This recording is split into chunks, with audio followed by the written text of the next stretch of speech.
Hello everyone, प्यारे बच्चों। आज हम हिंदी में पढ़ेंगे चैप्टर 8 जिसका नाम है संकल्प।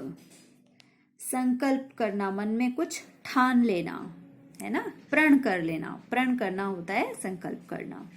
ठीक है, ये जो चैप्टर है ये एक नाटक के माध्यम से आपको समझाया गया है। नाटक होता है ना, जैसे आपने स्कूल में भी देखा होगा, बच्चे नाटक करते हैं। कोई कुछ बन जाता है, कोई पशु बन जाता है, कोई बच्चा बन जाता है, कोई माँ बन जाता है, कोई जानवर बन जाता है, इस तरह से। और फिर वो पात्रता निभाते हैं। इस तरह से ही ये चैप्टर है जिसमें ये बच्चे नाटक का रोल कर रहे हैं। नाटक में ये रोल निभा रहे हैं। इन्होंने पेड़ पत्तों, ये कुछ पेड़ बने हुए हैं, उस टाइप के इन्होंने पत्ते लगा रखे हैं। इसका मतलब ये इसका पेड़ है, ये इसका पेड़ है। इस तरह से ये दर्शाया गया है। तो इसमें कौन कौन पात्र हैं ये देख लेते हैं हम। वृक्ष हैं बरगद, आम, पीपल और नारियल, ये चारों वृक्ष हैं। पक्षी है कोयल, पशु है बंदर, बच्चे हैं मोहक, आकाश और रूही। ये सब इसमें पात्र हैं। तो अब इस चैप्टर को पढ़ना स्टार्ट करते हैं। अब इसमें क्या संकल्प लिया गया है ये हम देखते हैं। सभी मतलब आम, पीपल और नारियल के वृक्षों का एक साथ प्रवेश। और ये वो सभी कहते हैं प्रणाम बरगद बाबा प्रणाम। बरगद कहता है खुश रहो बेटा, खूब फूलो फलो, तुम सब चिरायु हो। मतलब आशीर्वाद देते हैं। दूसरे पेड़ आते हैं, बरगद का पेड़ क्योंकि सबसे बड़ा होता है, पुराना होता है, तो बड़े को प्रणाम करते हैं वो आकर। तो बरगद का पेड़ आशीर्वाद देता है कि तुम खुश रहो, खूब फूलो फलो, चिरायु हो, मतलब तुम्हारी उम्र लंबी हो। आम कहता है आप चिरायु होने की बात कह रहे हैं, आज तो हम सबका जीवन ही संकट में है। आप तो जानते हैं कि वृक्ष कितनी तेजी से काटे जा रहे हैं। जब बरगद ने आशीर्वाद दिया कि तुम चिरायु हो, मतलब तुम्हारी उम्र लंबी हो, तो फिर आम का पेड़ कहने लगा कि आप हमें चिरायु होने की बात कह रहे हैं, हमारा तो जीवन ही संकट में है, क्योंकि पेड़ों को तो काटा जा रहा है बहुत तेजी से। पीपल कहता है हाँ बाबा, यदि यही हाल रहा तो वह दिन दूर नहीं जब यह पृथ्वी वृक्षहीन हो जाएगी। मनुष्य अपने स्वार्थ में यह भी भूल गया कि हमें काटकर वह अपना ही अहित कर रहा है। मतलब पीपल का पेड़ कहता है कि हाँ, आम सही कह रहा है, यदि यही हाल रहा, वृक्ष ऐसे ही तेजी से काटे गए, तो फिर वह दिन दूर नहीं जब पृथ्वी वृक्षहीन, मतलब वृक्षों के बिना हो जाएगी। सारे वृक्ष खत्म हो जाएंगे, और जब वृक्ष ही खत्म हो जाएंगे तो इंसान के लिए भी वह हितकर नहीं होगा, अहित होगा, उसका नुकसान होगा, है ना। तो मनुष्य अपने स्वार्थ में, लकड़ी की उसे जरूरत है, वो अपने स्वार्थ में, और मकान बनाने की उसे जरूरत है, इसलिए पेड़ों को काट देते हैं। तो अपने स्वार्थ में वो भूल गया है और पेड़ों को भी काटना जारी रख रहा है। नारियल कहता है कि बाबा, मैं भी कई दिनों से इसी चिंता में डूबा हुआ हूँ, इसीलिए तो हम सब मिलकर आपके पास आए हैं। नारियल ने भी कहा। तो बरगद कहने लगा बेटा, मेरी इन विशाल जटाओं ने मानव की न जाने कितनी पीढ़ियां देखी हैं। देखते ही देखते ये मनुष्य क्या से क्या हो गया। जिस देश में वृक्षों को देवता मानकर उनकी पूजा की जाती हो, उसी देश में उन पर ऐसा अत्याचार।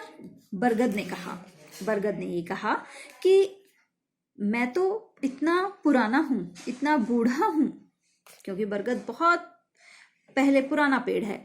तो फिर वो कहने लगे मेरी इन विशाल जटाओं ने मानव की न जाने कितनी पीढ़ियां देखी हैं। बहुत पुराने से मैं तो देख रहा हूं इन मानव को। पहले तो मानव ऐसा नहीं करते थे, पहले तो पेड़ पौधों को नहीं काटते थे। देखते ही देखते मनुष्य को पता नहीं क्या से क्या हो गया।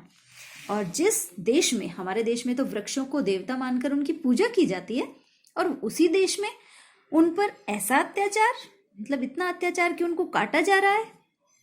तो पीपल कहता है कि लेकिन बाबा, मुझे तो आश्चर्य इस बात का है कि हम वृक्ष इनके लिए इतने उपयोगी हैं, फिर भी ये हमें काटने में जरा भी नहीं झिझकते, जरा भी नहीं सोचते कि हम ही इनके जीवन रक्षक और आश्रयदाता हैं। पीपल कहता है कि मुझे तो आश्चर्य है इस चीज का कि हम तो इंसान के लिए इतने उपयोगी हैं, उसके इतने काम आते हैं, हम उनके जीवन रक्षक हैं, क्योंकि वृक्षों से हमें क्या मिलती है? ऑक्सीजन। और वृक्षों से हम घर भी बनाते हैं, वृक्षों से हमें लकड़ी मिलती है, लकड़ी के दरवाजे और वगैरह चढ़ते हैं। तो मतलब वृक्ष तो हमारे लिए बहुत ही उपयोगी हैं, हमारे जीवन रक्षक हैं, हमारे आश्रयदाता हैं, और फिर भी ये हमें काटने में जरा भी नहीं झिझकते। तो आम कहता है, हाँ बाबा, अब तो हमारा अस्तित्व ही खतरे में है, तुरंत ही इसका कोई समाधान खोजना चाहिए। मतलब वो बहुत ही ज्यादा परेशान हो रहे थे और कह रहे थे अब तो हमारा अस्तित्व ही खतरे में है, हमें तो ऐसा लगता है कि हम बिल्कुल ही खत्म हो जाएंगे, हमारा अस्तित्व ही खत्म हो जाएगा, पेड़ पौधे खत्म ही हो जाएंगे। एक बंदर का खो खो करते हुए प्रवेश। एक बंदर आता है खो खो करते हुए, जब वो सब बातें कर रहे होते हैं तब। तो बंदर कहता है, बरगद बाबा, हमें रहने का स्थान दो। बरगद कहता है, क्या हुआ बेटा, तुम इतने घबराए हुए क्यों हो? बंदर कहता है, बाबा, वनों में मनुष्य द्वारा पेड़ काटे जा रहे हैं, हम पशु पक्षियों पर बड़ा संकट आ गया है। सभी चिंतित हैं कि यदि वृक्ष नहीं रहे तो हम क्या खाएंगे, कहाँ रहेंगे। तो बंदर आते ही बड़ा परेशान होने लगा और बरगद से कहने लगा, बरगद बाबा, हमें स्थान दो रहने का। तो बरगद ने पूछा कि तब क्या हुआ? तो वो कहने लगा कि मनुष्य तो पेड़ काटे जा रहे हैं, अब हम कहाँ रहेंगे। तो कोयल कहने लगी, हाँ बाबा, हम भी बहुत दुखी हैं, सांस लेने में मुश्किल होता जा रहा है, मतलब सांस लेना भी मुश्किल होता जा रहा है, अब मैं कैसे गा पाऊंगी। कोयल भी बोली कि बाबा, हम भी बहुत दुखी हैं, अब तो क्योंकि स्वच्छ हवा तो मिल ही नहीं रही है, सांस लेना भी मुश्किल होता जा रहा है, अब मैं कैसे गा पाऊंगी। गा तो तब पाते हैं ना जब पेड़ों पर बैठकर कोयल गाती है। तो आम कहता है, बाबा, देखा आपने, मनुष्य के स्वार्थ ने सारे प्राणी जगत में त्राही त्राही मचा दी है। मतलब सारा, सिर्फ हम पेड़ पौधे ही परेशान नहीं हो रहे हैं, सारे प्राणी परेशान हो रहे हैं। इतने जानवर, पशु पक्षी, ये सब बेघर हो जाएंगे, इनके रहने के लिए स्थान ही नहीं रहेगा यदि पेड़ पौधे नहीं रहेंगे तो। नारियल और पीपल कहते हैं, हाँ हाँ, मनुष्य स्वार्थ में अंधा हो गया है। बरगद कहने लगा, मेरे बच्चों, थोड़ा धैर्य रखो, यदि मनुष्य ऐसा ही करता रहा तो शीघ्र ही उसके समक्ष गहन संकट की स्थिति खड़ी हो जाएगी, तब वह स्वयं वृक्षों के महत्व को समझेगा। तो बरगद ने कहा कि थोड़ा धैर्य रखो, धीरज रखो, यदि ऐसा ही रहा तो मनुष्य के सामने ही बड़ा संकट आ जाएगा, तब वह अपने आप समझ जाएगा। आपस में बातें करते हुए 3 बच्चों का प्रवेश होता है। फिर उन्हें आते देखकर वृक्ष चुप हो जाते हैं, इंसान को देखकर चुप हो जाते हैं कि ये इंसान ही तो पेड़ काट रहे हैं। मोहक कहता है, उफ, कितनी गर्मी है, धूल और धुएं से मेरा तो दम घुटा जा रहा है, जहां देखो वहां मोटर, स्कूटर, गाड़ियों का धुआं और शोर। मोहक कहता है, एक बच्चा कहता है कि गर्मी है, इतनी पॉल्यूशन हो रहा है, धूल और धुएं से हमारा दम घुट रहा है। तो रूही कहती है, बरगद के पेड़ के पास जाकर कहती है, आओ भैया, इस बरगद के नीचे बैठें, कितनी ठंडक है इसकी छांव में। तो आकाश कहता है, सचमुच अब जाकर शांति मिली, इसीलिए तो आजकल जगह जगह लिखा रहता है, पेड़ लगाइए और अपने वातावरण को हरा भरा और शुद्ध बनाइए। तो बच्चे देखो कितने समझदार हैं, तीनों बच्चे पेड़ पौधों का महत्व समझ रहे थे और पेड़ की छांव में बैठकर बड़ा अच्छा महसूस कर रहे थे, तभी तो उनको तो पेड़ के पास आकर शांति मिली। और बच्चे समझ भी रहे थे, इसलिए कह रहे थे कि आजकल हर जगह लिखा होता है कि पेड़ लगाइए और अपने वातावरण को हरा भरा और शुद्ध बनाइए। पेड़ लगाएंगे तो हरियाली तो रहेगी, हमारा वातावरण भी शुद्ध रहेगा, हम अच्छी हवा में सांस ले पाएंगे। रूही कहती है, मुझे तो हरे भरे पेड़ पौधे, बाग बगीचे बहुत अच्छे लगते हैं, मैंने भी अपने बगीचे में अमरूद, नींबू, गुलाब और चमेली लगा रखे हैं। कौन कहता है? ये रूही। देखो कितना प्यार है बच्चों को पेड़ पौधों से। आकाश कहता है, हमारे घर के आसपास भी सड़क के किनारे आम, नीम, पीपल के पेड़ लगे हुए हैं।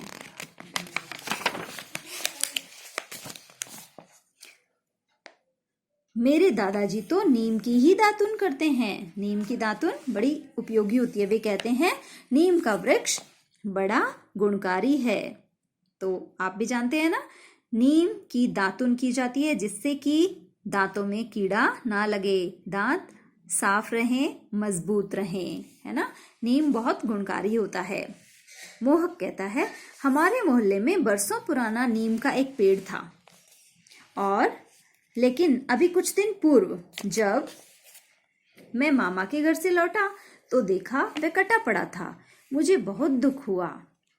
ये किसने कहा? मोहक ने, कि इतना अच्छा नीम का पेड़ था और उसको लोगों ने काट दिया। रूही कहती है, हाँ भैया, मेरी दीदी जी कहती हैं कि वृक्षों में भी प्राण होते हैं, वे भी सांस लेते हैं, पानी पीते हैं, उन्हें भी भोजन चाहिए, कटने से उन्हें भी कष्ट होता है। ये रूही कहती है। उसको भी पता चला कि वृक्षों में भी प्राण होते हैं। वृक्षों को हम काटते हैं तो उन्हें भी दर्द होता है, उन्हें भी खाना चाहिए, पानी चाहिए, हमें भी चाहिए ना ये सब चीजें। ऐसे ही वो है, तो इसका मतलब वो भी सजीव हैं, निर्जीव नहीं है वो, कि उन्हें चाहे कुछ भी कर लो उन्हें दर्द ही नहीं होता, ऐसा नहीं है।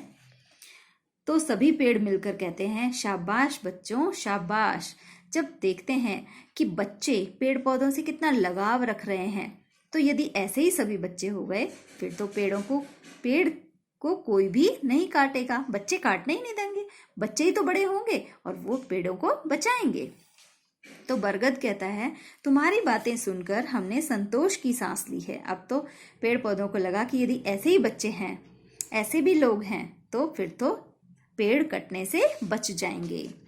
अब तो हम तुम लोगों से ही कुछ आशा कर सकते हैं। आज सबके हित में यही है कि वृक्षों को काटे जाने से रोका जाए और नए वृक्ष लगाए जाएं। आपको भी नए वृक्ष लगाने चाहिए। आम कहता है, जरा सोचो बच्चों, हम वृक्ष मनुष्य जाति के लिए अपने अंगों का सहर्ष दान करते हैं और उसने हमें ही काटना शुरू कर दिया, हम पर क्या गुजरती होगी। मतलब वो कहते हैं कि हम वृक्ष मनुष्य जाति के लिए अपने अंगों का सहर्ष दान कर देते हैं। लोग पेड़ पत्तियां, उनकी टहनियां काटते रहते हैं, तो वृक्ष कुछ नहीं कहते। वृक्ष तो ये चाहते हैं कि वृक्षों को नहीं काटा जाए पूरा, उनकी पत्तियां, जड़ी बूटियां, ये सब तो काम आती ही हैं। तो तीनों बच्चे कहते हैं, आप चिंता न करें, हम सब बच्चे मिलकर यह संकल्प करते हैं कि यह संदेश जन जन तक पहुंचाएंगे।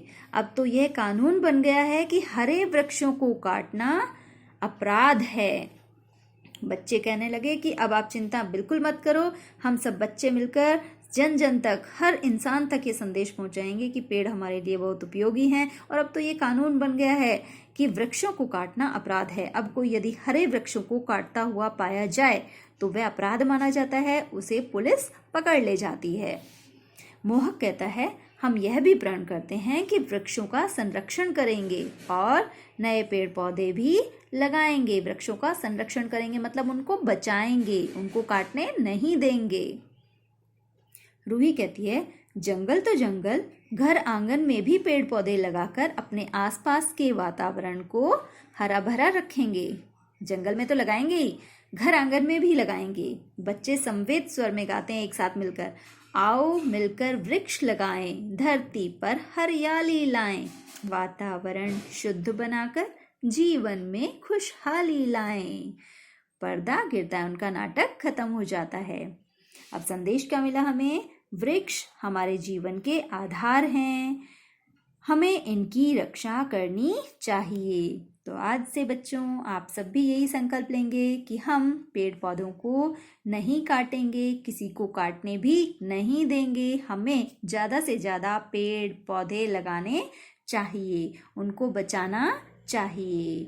ठीक है, धन्यवाद।